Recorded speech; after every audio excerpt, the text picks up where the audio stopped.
Welcome back. Thanks for joining me for another episode. This time it's the body on time, and yes, the body's already on. I couldn't really film it, had a few camera shy people, but let's take a look and see what's going on. Okay, so a quick rundown. Body's on, been literally on about 5 minutes. Now, because it's sealant and it's obviously got a setting time, I've just quickly run round and dropped in a couple of bolts and started nipping them up because I want to be squishing that sealant out and not leave the body too high. So we've gone in there with a couple of bolts and nice large penny washers just to spread the weight. Got the one up at the front. So that's just to get it all going and squish the sealant out. I got a couple of other bolts just dropped through where they just drop through the whole chassis, just to keep the holes lined up. Now I need to get the harnesses in here ASAP because there's a bead of sealant that runs along the back here and I want to squish that down. So that's what I'm going to do next. But just to give you a little update as to what's hitting and missing, we've no idea if the headers are going to miss. I've got to say, it does look a touch tight, but let's hope they miss. Now the alternator, that's actually looking pretty good. I've got a gap there. It is, blimey, it is touching on two of those fins at the back. I'm going to think about it long and hard as to whether I make a little cut in there or just leave it. I'm tempted to leave it. It's not going to move. It's not really doing anything. And I think cutting it is just going to spoil the flow of the aluminium when this protective sheet's taken off. It's going to look quite nice. So I'm going to take a little bit of advice and just see what the score is there. But blimey, it's barely happening. And you know what? It might even come away slightly as well. The body has got to come up just a little bit on the nose because it just hangs a little bit heavy on the nose until the front bolts are done up on the fixings down there. You can see I've got just a bolt going through, but it is at a bit of an angle because it's not nipped up. But apart from that, we're all cooking on gas. Got my wires coming up here. Nothing's trapped. It's all happening. So let's go and do the harnesses. So there we go, I've got all the harness supports and the roll bar supports in. That all helps clamp down that back into the silicone, so that's all great. Highly recommend getting a roll hoop so you know which of those little supports is the right one because they're just offset, so you can line it up more easily. Suggest not keeping the roll hoop in there if you've got a lot of windscreen work left to do because this back area is fantastic just to rest the windscreen on a bit of a bubble wrap. I'm hoping I'm all done with the windscreen. So what's left? Well, it's easy to get overwhelmed because there's so much to do now, obviously building the whole car. Just a note, I put a lot of weight on here just so I can squish the bead of silicone underneath here onto the back chassis rail. Anyway, so yeah, what is next? Well, now all the bolts are in, it's all cinched in. I keep on going around and just giving them a quarter turn because as it all squishes down, it frees up another bolt just to be done up a little bit more. Biggest disappointment, and if that's the biggest disappointment, then I'll take it, that my hole wasn't quite lined up. But we can cut out another half moon out of there and fiberglass it into the back end, so that's fine. But I've got the curved tunnel to go on top anyway, so all good, all good. Right, what am I tempted to do? Well, I think I'm going to get the heater box in that fits in there, just so it's something less knocking around my garage. And after the heater box, I'm probably going to do the pedal and the brake assembly and the brake servo because that's a big what if. Make sure it fits in that gap there. So I'm pretty much going to concentrate on that, I think. And perhaps before that, while I've got some easy access, the hole down there that has the main power lead coming from the battery, I'm just going to look at that and either put a little bit of pipe in there or see if I've got a grommet wide enough, which I don't think I will have, but a nice little pipe in there will save it from rough edges and and that'll be great. So I might just do that first before I get the pedal box in there, because it's got a bit of a return on the pedal box, which might restrict my access.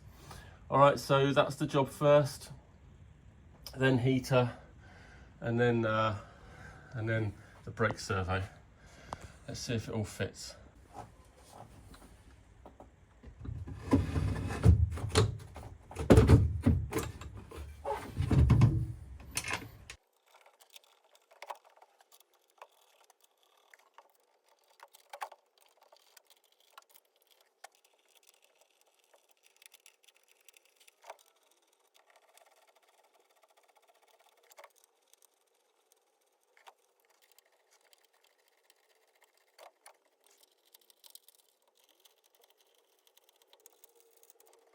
So that's the heater box installed. Nice to have a little win today after the stress of getting the body on.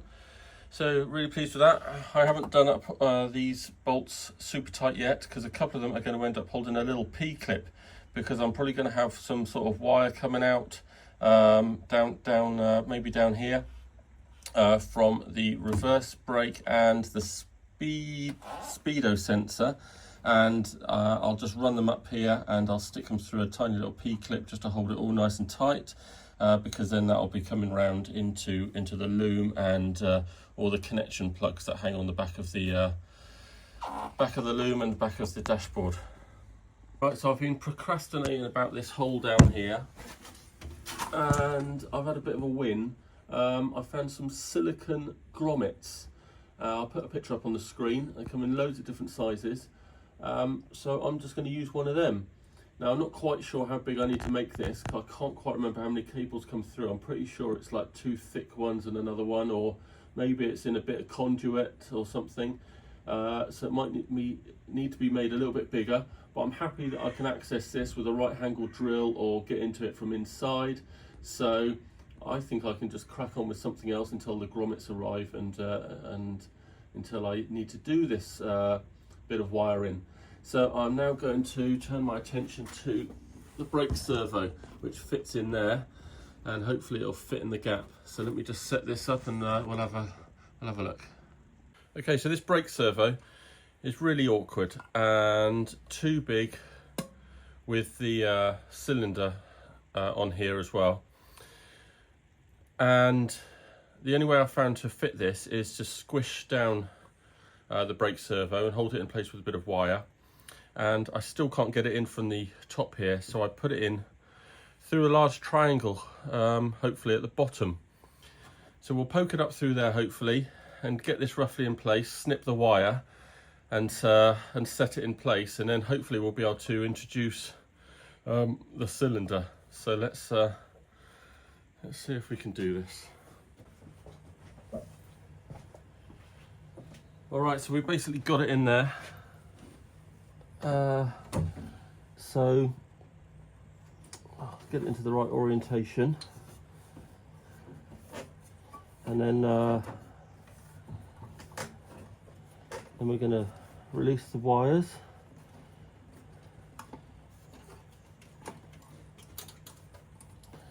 Now, that was not easy. This thing had to be super squashed in, and I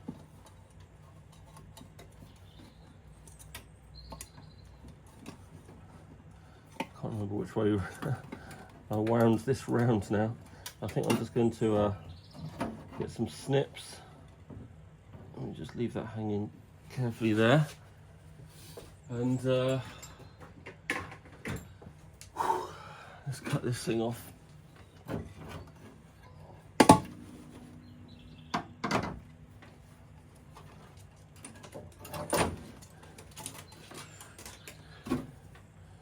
Right. Hooray. Okay, let's get a bit of wire off. All right, so we've got the servo in there. And now I'm going to attempt to get the other bit in there. remember where I put it. Yeah.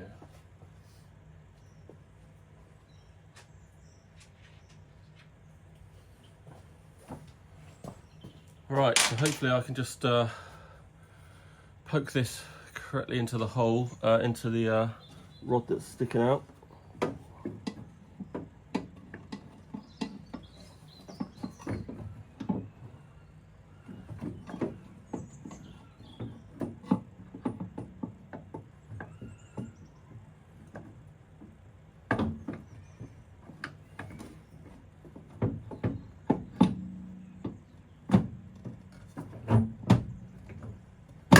Okay.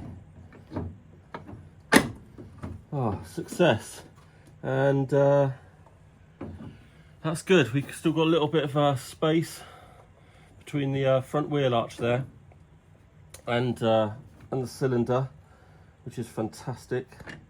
And I'm confident I'm on that. Yeah, I'm all good. Got my rubber grommet in there, got the rubber sort of gasket there. So that's all fantastic. So now we've done all the messing around, I guess it's my only chance to peel off some of the protection here. So I'll peel off as little as I can, and then we can get the pedal box on the inside, which we need to do it all up.